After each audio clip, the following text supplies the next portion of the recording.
Okay, how many of you know what Indian Point is? Raise your hand. Okay, more than I was expecting, but not everybody knows what it is. Could you speak up? Okay, I'm sorry.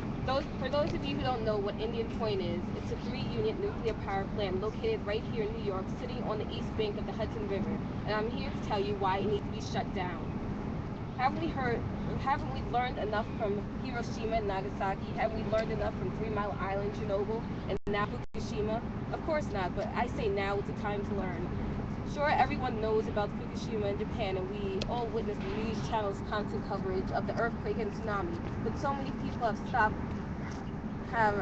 stopped thinking about it, being fooled by the media and not realizing that the disaster is not over. Radiation doesn't just go away, and right now the Japanese government is trying to spread radioactive rubble all over Japan instead of keeping it in one area so they won't have to have a sacrifice zone. For some reason in their minds it makes more sense to spread radiation to give more people cancer and disease instead of keeping people away from it. It makes no sense. And now we are on our way down that road. Indian Point is around 40 miles from Stony Brook and sitting on 2 active seismic reactors and the most vulnerable plant in the United States to earthquakes. Columbia University did a study to conclude that the location is vulnerable to a 7.0 earthquake, but the problem is that Indian Point was only meant to withstand a 6.1. On top of that, we have to remember that the disaster in Fukushima was not caused by earthquake or the tsunami, it was caused by the loss of power. And guess what? Indian Point is the same GE Mach 1 model as the Fukushima plant, as well as 23 of the 104 U.S. power plants. In addition to that, if you recall, the power outage in the East Coast of 2003 was not caused by a disaster. A blackout can be caused by anything. We also need to shut it down because over 17 million people live within a 50-mile radius from the plant. And while this is true, there is only an evacuation plan for those within 10 miles. Meanwhile, the Nuclear Regulatory Commission chairman advised the Japanese government to evacuate everyone within 30 miles of Fukushima. In addition to that, the government was trying to close the bridges that would lead Long Island citizens to the mainland last year during the tropical storm. So what would they do in a nuclear disaster? In addition to all that, the New York Assembly Committee of 2012 determined that New York does not need Indian Point to provide its energy. There would be plenty of safe renewable energy alternatives. Also, its highly radioactive storage pools are full and there is nowhere to store them. And its spent fuel currently leaks into the ground and the Hudson River. And the negative effects of a core meltdown at Indian Point can far exceed that of the Fukushima disaster. And Indian Point affects 9 million people's drinking water because of a nearby reservoir. And most nuclear radiation remains poisonous tens of thousands of years. Plus, this was the intended target during 2011. 9/11, but was not attacked because the terrorists were afraid that weapons were being aimed at them. So that's when they attacked the Trade Center instead. So now that you know what some have been keeping from you, be assured because even Governor Cuomo says, quote, Indian Point is a catastrophe waiting to happen. So take action now and sign a petition to shut it down because turning away from today's tomorrow is blinding our future. Sorry. What is the direct action that you brought us today? I want everybody to sign a petition. I'm gonna send it out. I don't have a direct person I want to send it to. I was thinking Governor Cuomo, but I want to send it everywhere. It'd be nice. My intention is to see how many signatures I can get at Stony Brook before the end of the week, before finals, while everyone's still here, and send copies of it pretty much everywhere as far as I can get it. Yes. Is there anybody in local government that's taking action on this? Any representatives or? Well, as I said, Governor Cuomo is really the only one I know of personally who is against it and knows that it's just a disaster waiting to happen. But other than that, not really, because they make too much money off of it. We would save money by shutting the nuclear power plant down, and we would have enough energy, with renewable resources. We can get solar energy, wind energy. We can even get oceanic wave energy. There's just so many ways to get energy, and it's just a waste to have nuclear power. It's just, why would you risk so many people's lives? But most of it, yeah, I think it's about money. Back to you. We have Lauren. I'm sorry, what's your last name? Hopefully. Lauren Ugly. to you. Great. All right. Hello. Now let me dig out all my information here.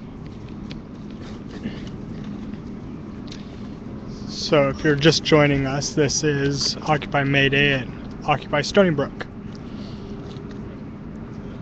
Alright, so I'm here to talk to you today about our education and about our money, because I'm sure most of you are students, or at least some of you are students, or you have been students and you're now paying off your student loan. So, from the top, student debt. Holy shit. I didn't even want to look up the national average, but I looked up the New York State average of what college students going to four-year private and public universities are graduating with as far as debt goes. The average is $26,300, and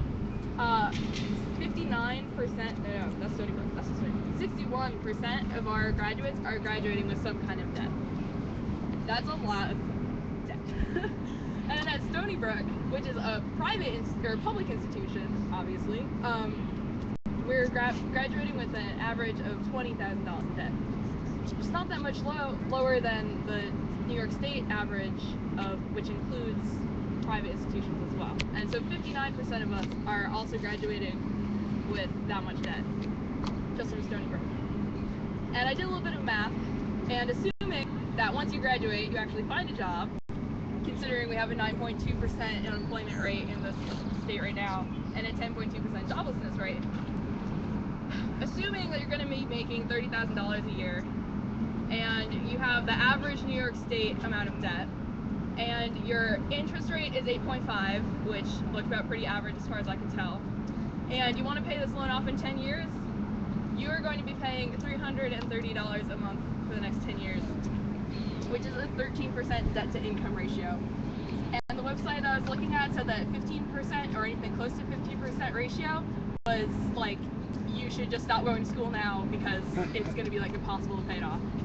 And even if you have the kind of tiered loan payoff where you have 25 years to pay, you're still paying $212 every month out of your income, which, I mean, I think $30,000 is pretty generous for a starting salary, especially in today's economy, especially if you're like me, not necessarily going into a very lucrative field.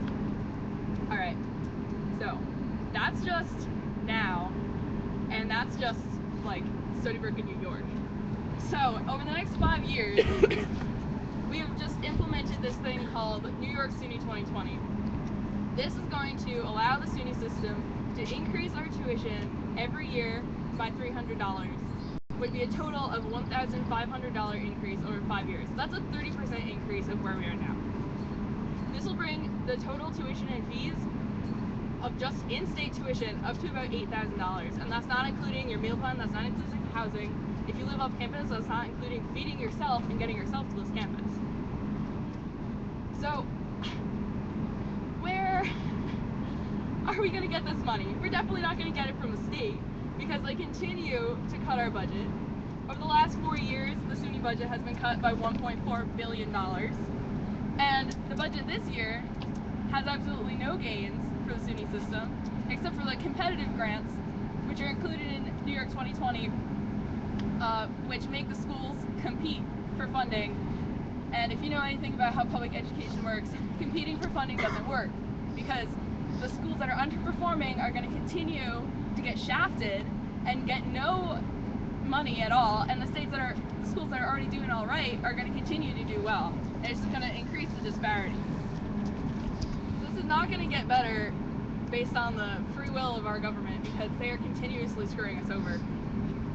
And legislators often say that students have access to things like grants and TAP. Well, only 29% of Stony Brook students actually access Pell Grants. And finally, all of this, imagine how bad this is already. And this is pretty fucking dire. Imagine being an undocumented student on this campus. There's about 2,000 to 3,000 students, correct me if I'm wrong, people know better, undocumented students who graduate from our high schools in New York State every year. These are students students that have been going to school in the United States since they were 2 or 3 years old, who've lived here their whole lives, who are, except for papers, American citizens. They're our friends and our peers. Only about 300 to 500 of these thousands of students actually go to college right now. The reason being, they're forced to pay out-of-state tuition, they have no access to financial aid, and they have to pay in cash. In New York, they can pay in-state tuition. Oh, and in New York, oh yeah, hey, in New York they can pay in-state tuition, so at least it's not that bad.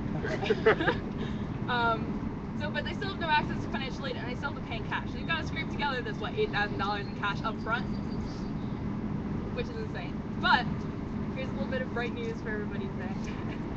We do have a piece of legislation currently going to be voted on. It's called the New York Dream Act, which would give undocumented students in New York State who have lived here for a certain number of years access to tuition assistance program, which is CAP, which would actually seriously help these students and hopefully bring up the statistic of only 300 to 500 of them being able to access college, because these are our friends and these are our peers, and they deserve access to public education just like everybody else. So my direct action will be to call your senator directly right now. I have a district map and I have a little script, and you're going to call them and say, hey, let's pass the New York State Dream Act so that our peers can go to college just like everybody else. Thank you.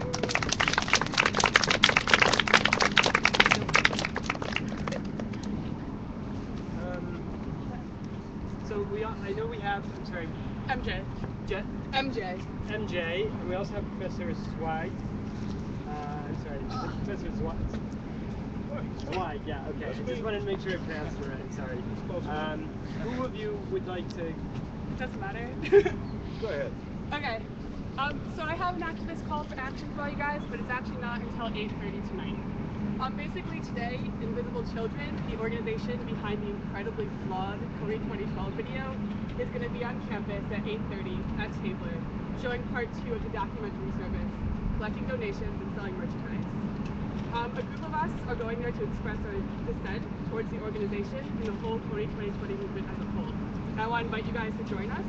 For those of you who are unfamiliar with the Cody 2012 campaign, it started a couple months ago with a viral video that called for the arrest of Joseph Cody, who has already been indicted for war crimes by the International Criminal Court in 2005, but he has evaded capture.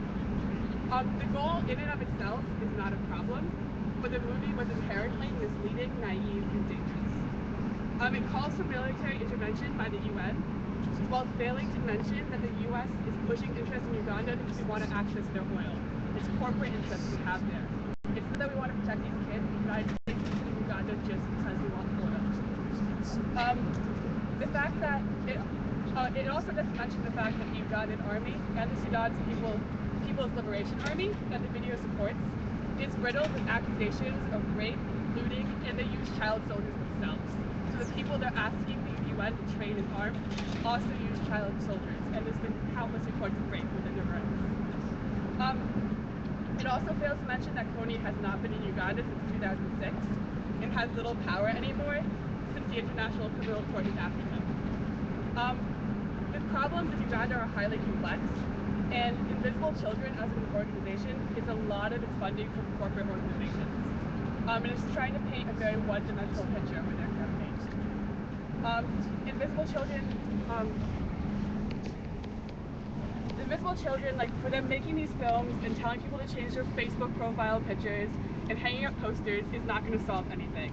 It's actually going to make things worse because it's getting in the way of intelligent advocacy and campaigning. The Cody 2012 video was about glorifying the filmmakers and this creepy white man's burden, Western savior complex that these guys had who made it, and that the organization has as a whole. Invisible Children seems to know this. That's why, like traditional corporate propaganda, they block the rating system and comments on all their online videos.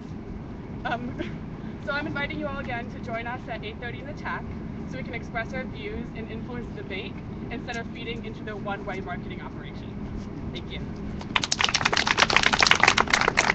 I forgot something.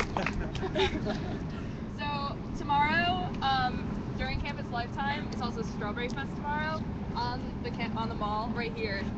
They're going to be having a Drop the I Word campaign, which will be encouraging people to stop using the I word, which is illegal, because no person is illegal. So if you're interested in this and you want to come out and support the Dream Team on our campus, they'll be right here tomorrow, Campus Lifetime. Come drop the I word with us.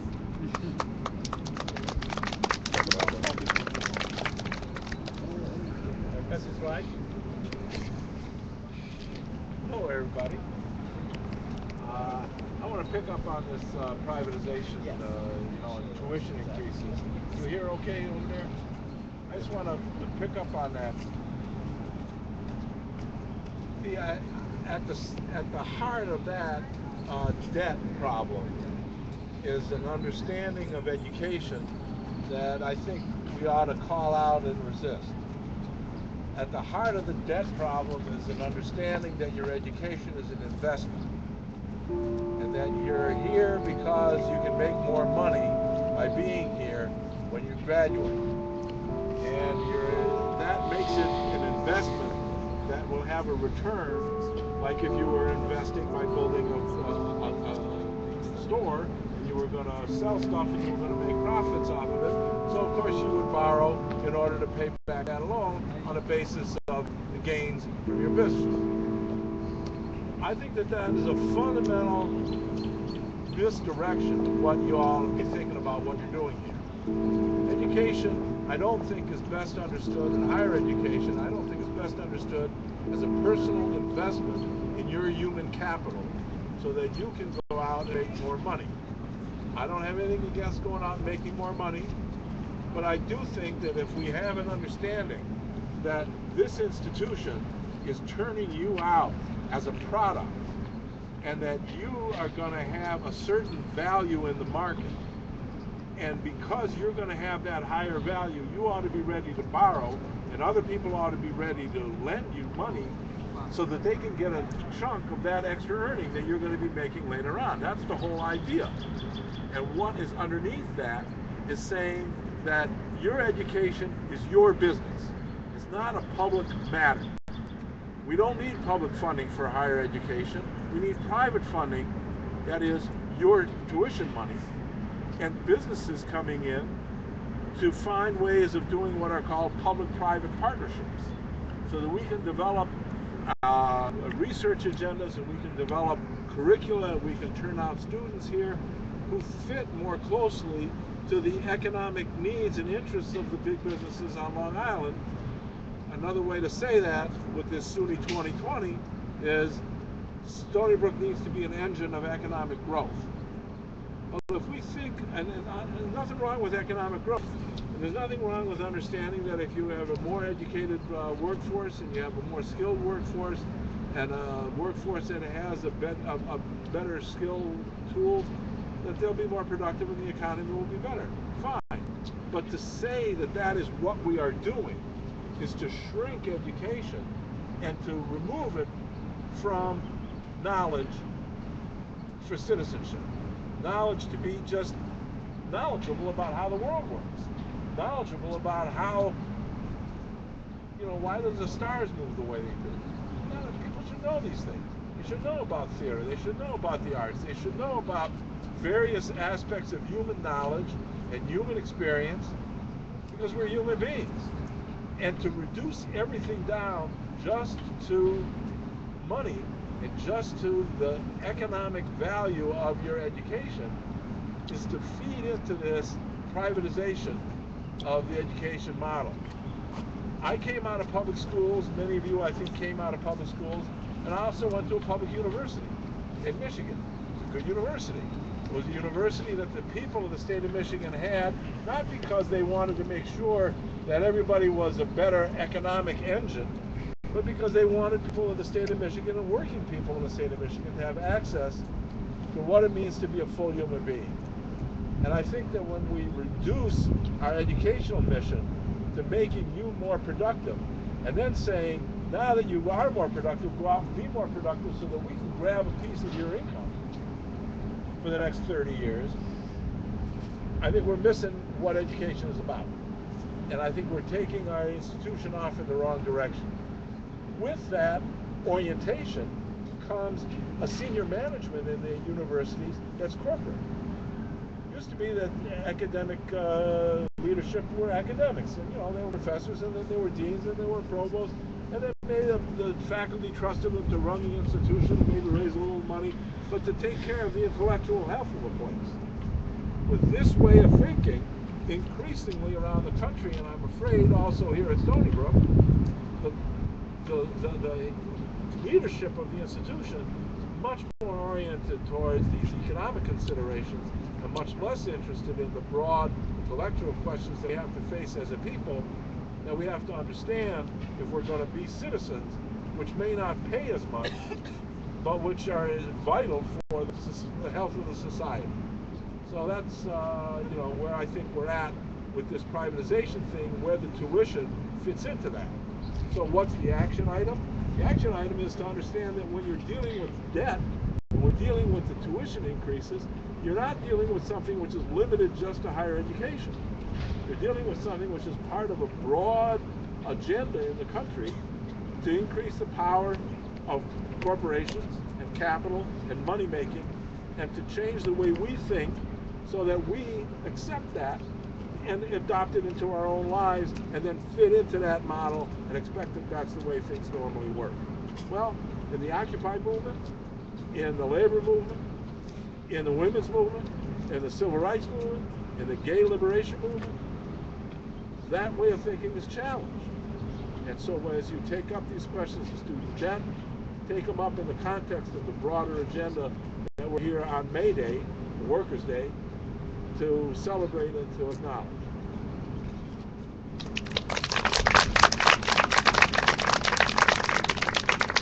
Before we move into the direct action group segment of what we're doing, we'd like to open it up for anybody who'd like to share anything.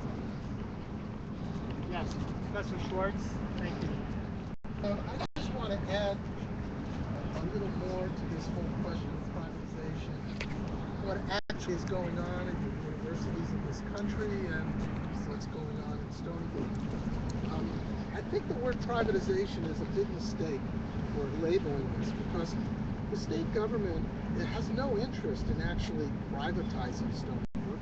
They want to keep control of Stony Brook for the purpose of making Stony Brook and the rest of the SUNY system an engine of economic growth and other political, economic enterprises that the state government is interested in pursuing. Can you speak So, up? what? Can't hear me? Not enough. I guess my voice has declined over the years. Can you hear me now? We could do a mic check if you're up for it. What? We could do a mic check. Mic check. Mic check, mic check. Mic check. Oh boy. Let's not go this way.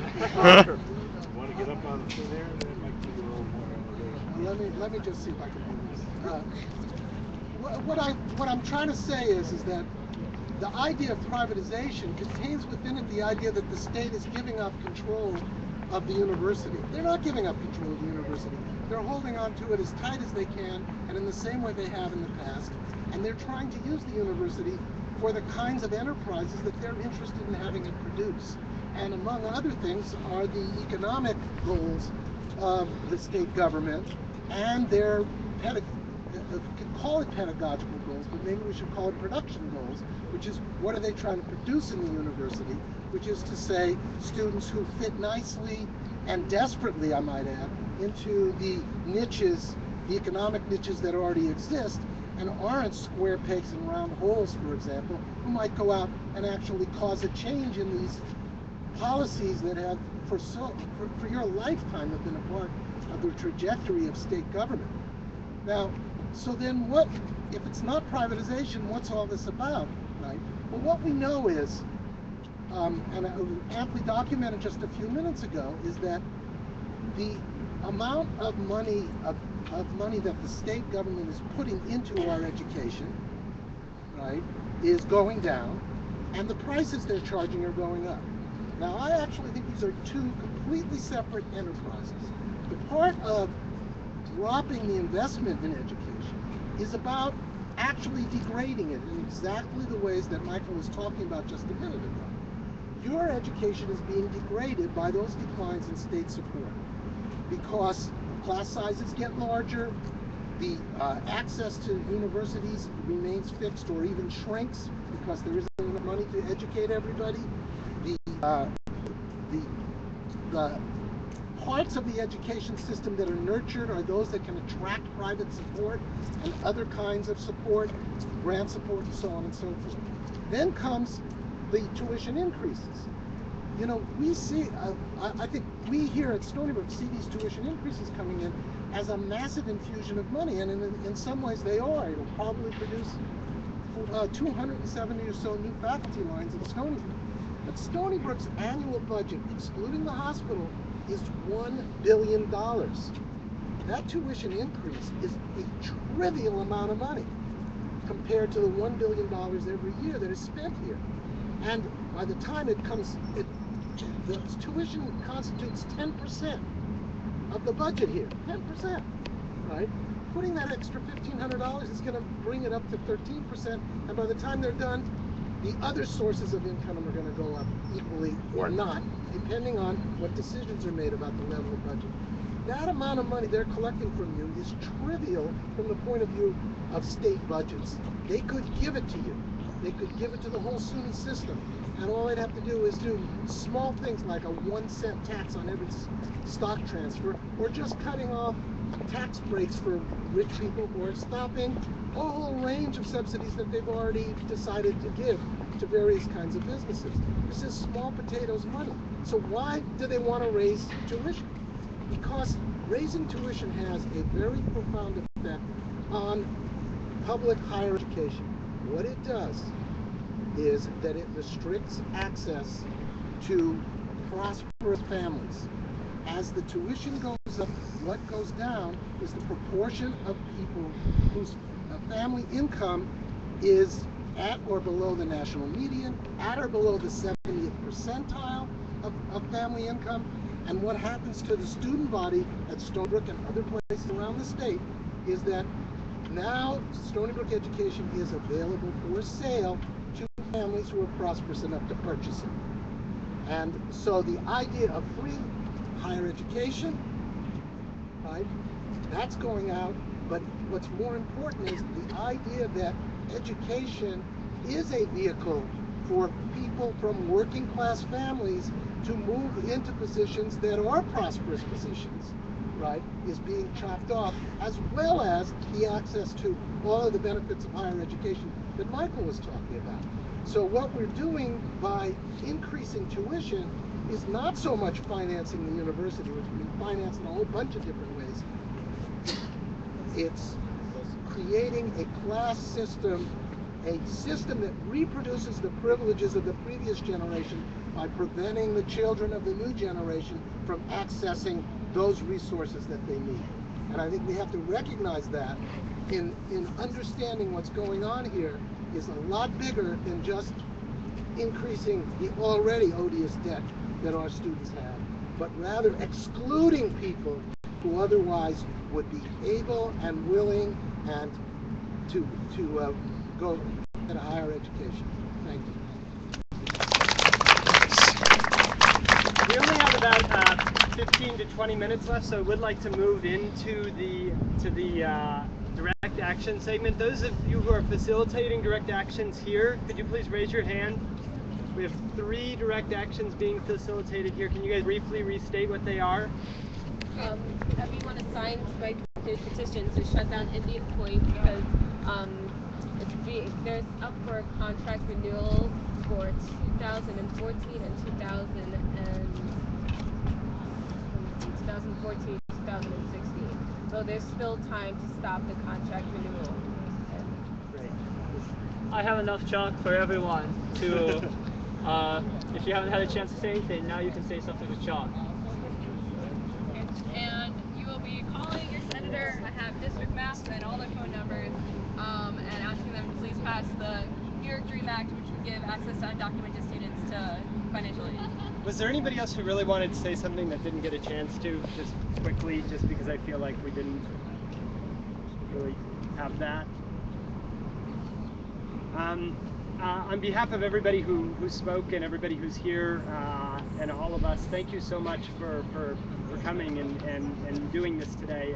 I think just to come together and affirm our beliefs in the various struggles that we're involved in is really important and really powerful and very inspiring to me.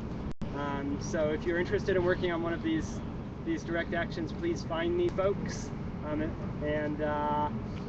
And thank you. And if in the future you're interested in being active on campus, there's a lot of organizations like the SJA. And we passed around an email list. Oh, great. And Occupy Stony Brook on Facebook. Look us up, send me a message. Thank you, Les, for organizing. Yeah. So, if you're just joining us, we're here at May Day at Stony Brook University. Thank you guys so much for coming. There was a teach-in of sorts happening, and now they're shifting to direct action. Here, and the one I'm probably most interested in, because it's the most photogenic, is using sidewalk chalk around campus.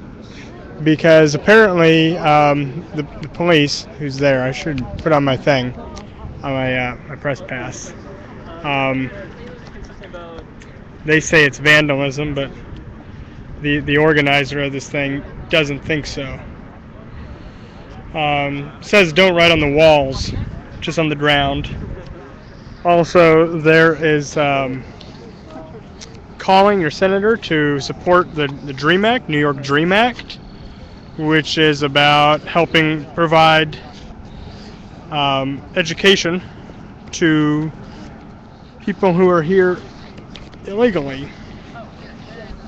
And finally, signing a petition to get rid of Indian Point, the nuclear power plant on Indian Point, which is, I guess it's in New York City. So right now, but I'm most interested in the chalk. I might just stand behind the people so you can't see their faces in the video, unless they like move quickly. But here we see school for the students. I know where he's going. It's going to be by the students. I forget what the next part of that is. Stony Brook is for the students, by the students. Yeah, I don't know if the police don't care. There's been a car right there since I got here at 5:30. I don't know what time it is now. I need to go watch. And there was just a fellow over there earlier, an officer. He was talking on his little walkie-talkie or whatever. I think I'm seeing his car down there as well. Yeah, he's got there's another car down there. They don't. Oh, it's 6:15. Thanks. Yeah, my phone's my real watch, and I'm using it for streaming right now. So, I mean, they're hanging around, but they're hanging back. Probably just to make sure that the occupiers don't get up to anything they don't like, I guess, chalking. What does it say? School for the students, by the students. Stony Brook is for the students, by the students. So that's the message here. I really enjoyed those talks about I guess problematic word, but privatizing education. And about how it fits into class stuff. The officer, I'm seeing him walk back up the steps over here. Probably can't see him in the video.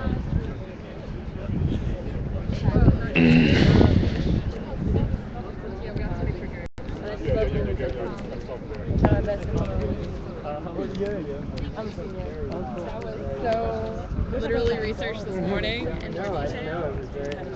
I'm glad. That was the first time any Nice. Oh no, I'm so justified. Oh, the guy actually picked up? Yeah. Who did you call? Owen Johnson. Nice. That's great. That's great. Wow. There's probably So I guess the chalking's over for right now. Oh, sorry. That's disappointing to me.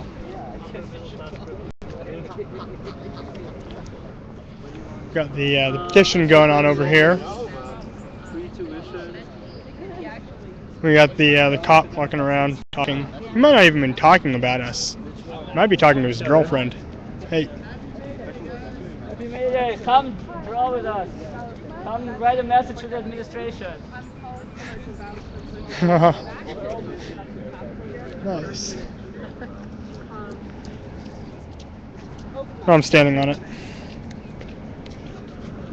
So I want to ask one of the people that I recognize from when I was participating more in Occupy Stony Brook earlier, last semester, about what they've been up to this semester. Hey Vaz, you want to tell me a little bit about what Occupy Stony Brook has been up to this semester since I've been gone? We did a few things. We did police brutality awareness week. I heard about that. In collaboration with the prison industrial complex. And Okay. actually, that's relevant to this event. I thought about talking about the fact that, or there's a rumor that Stony Brook buys material products, so like furniture that is a product of prison labor. Okay. And we tried to verify that, but they won't tell us either way. They're saying, we can't tell you. Which sounds Interesting. shady, because if they don't, they should tell us we don't. So Yeah. Only by blue books that are. yeah. I don't know if you've ever seen the back of the blue books they say on them. Really. I was not aware of that. Huh. And this is really problematic, I think, is what kind of an institution do we want to be? I know who my sender is. I wish we were more active. We're thinking of setting up an actual occupation, but it's rainy. Yeah. What have you been up to?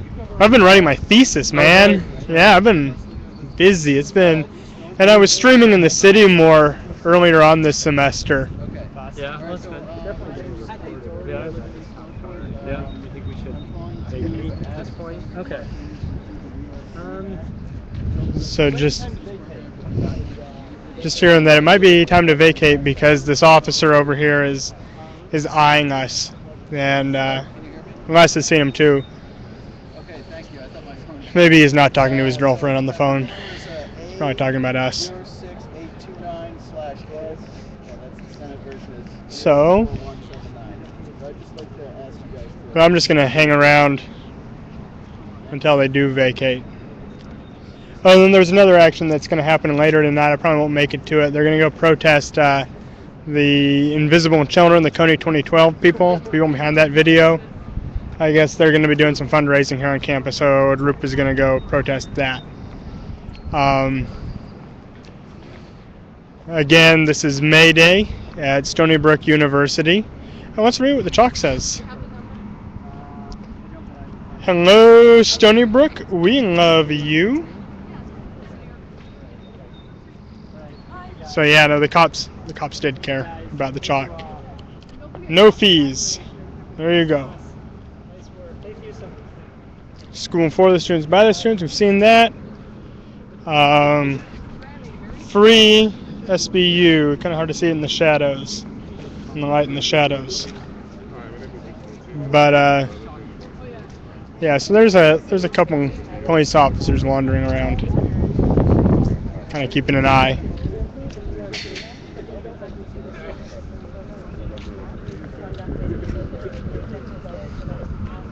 Thanks, Waylon. Yeah, definitely. Post it, right?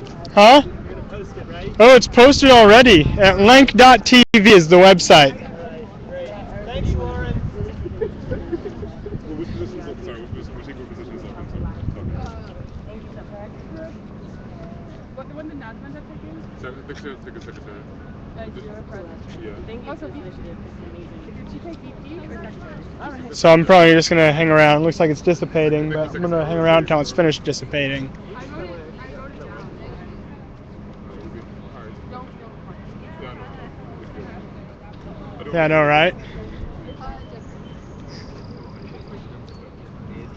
This is the worst thing that's happening on campus. It's a pretty safe place.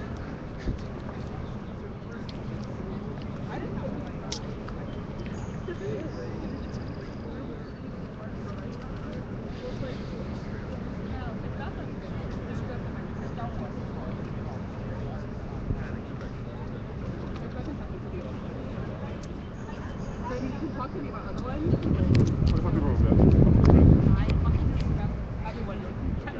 Which other one? I know about them. I know he's gonna Yep.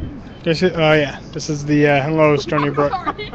We love you. Put in my bag and it like sprayed at you. I'm sorry. It's a squirter. Oh, disgusting. So that's about it. We know. If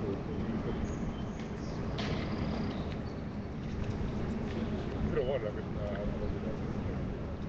I don't know that. I don't like green apples too. It's not that sweet. do that. Is it?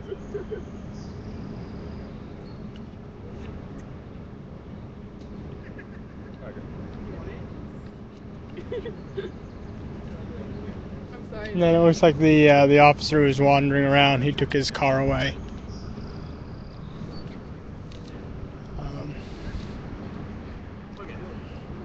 Just like text me like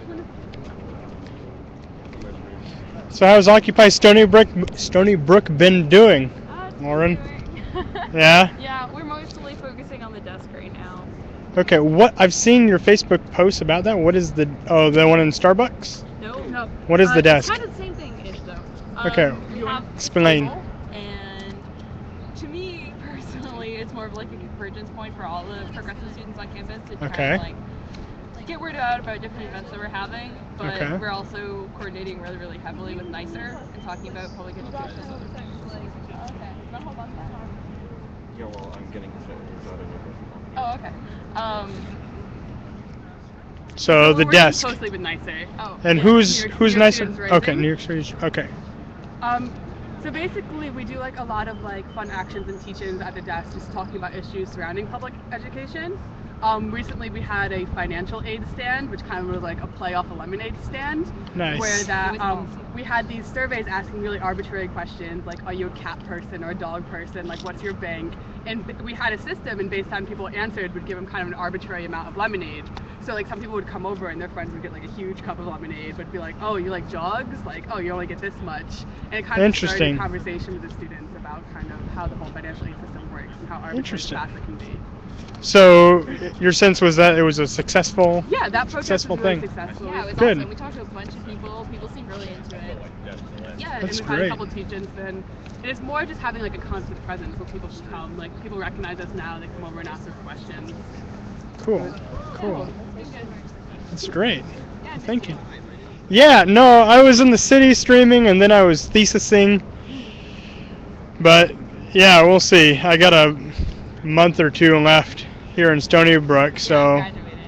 yeah, me too. They'll be gone May 18th. Nice, nice. Congratulations. Hopefully when last hurrah at graduation, I hope I get kicked out. That would be fun. 2,000 louder. Oh yay, cool. Thank you so much. I'm glad you came. I'm glad that you coming. Okay, well we need to do food properly. All right. Thank you guys. Bye now. All right, so that was it. Thanks for tuning in. I'm Waylon Lank. You've been watching Lank.tv, and this has been Mayday by Occupy Stony Brook.